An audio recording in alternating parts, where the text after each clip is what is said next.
Sans soufre ajouté, un vin Morée-Milan qui va laisser indifférent personne. Le vigneron déjà est un vigneron très singulier qui ne laisse indifférent personne.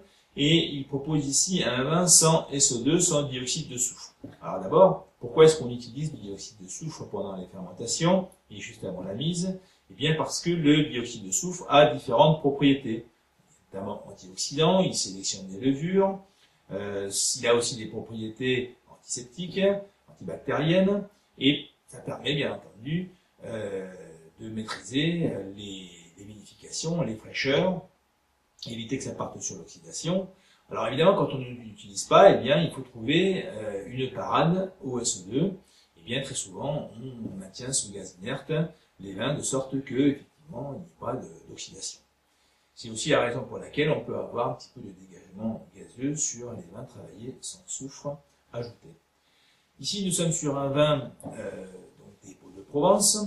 Nous sommes sur un vin issu des cépages Syrah, Grenache et Cabernet Sauvignon. Le Cabernet Sauvignon étant autorisé sur l'appellation Baux de Provence. On retrouve aussi un petit peu en Côte de Provence.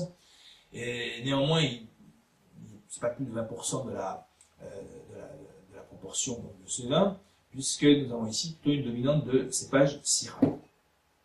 Voilà, alors ce vin est travaillé sans soufre, mais en amont il est travaillé aussi avec des levures indigènes, c'est-à-dire pas de levure ajoutée, pas de levure sèche ajoutée. Donc c'est un vin qui laisse exprimer le terroir, et c'est possible parce qu'on travaille en amont sur une approche bio et en biodynamie. Donc finalement, c'est une démarche de la nature, mais de A jusqu'à Z, jusqu'à la mise en bouteille.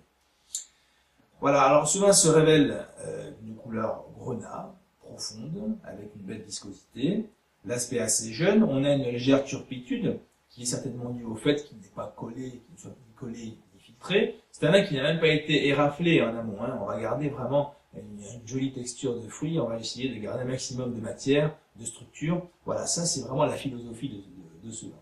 C'est à chaque moment de l'accompagner, mais jamais obtenir un vin qui va perdre de sa texture à travers des filtrations ou des opérations qui lui enlèveraient finalement tout son potentiel de départ. Donc au niveau du nez, eh bien, le nez est dominé par la Syrah, qui apporte ici des notes un peu révissées, qui apporte aussi des notes florales de violette.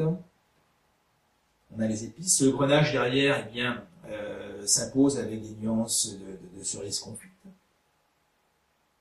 On a aussi des nuances épicées. Finalement, c'est très fin au niveau du nez, parce qu'on a aussi ces nuances de maquis avec des petites nuances balsamiques. C'est très fin, ça vient vraiment souligner et jamais dominer.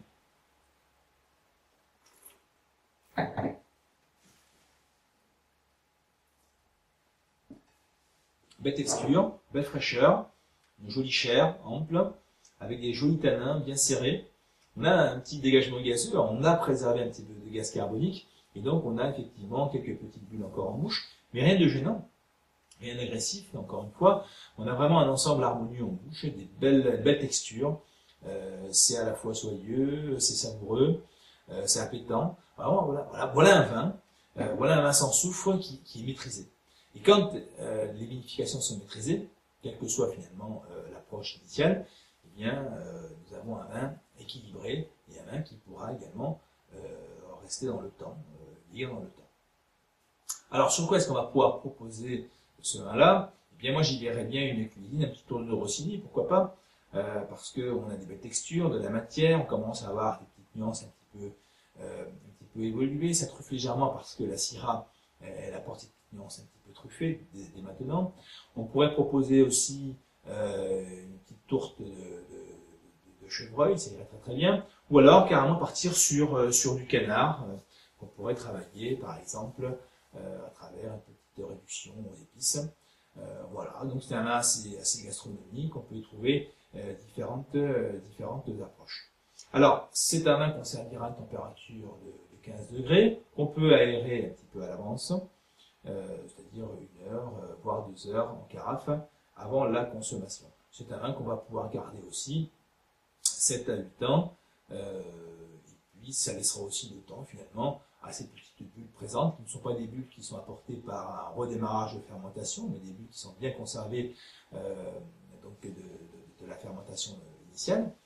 Et bien tout ça, ça va se mettre en place progressivement, ça va se fondre au vin, et finalement le vin est protégé grâce à cette présence donc, de gaz carbonique. Voilà, donc sans hésiter, ce vin très singulier, ce vin avec de la personnalité qui va lancer les débats, je crois, le vin d'Henri Milan, sans soufre ajouté, du millésime 2010.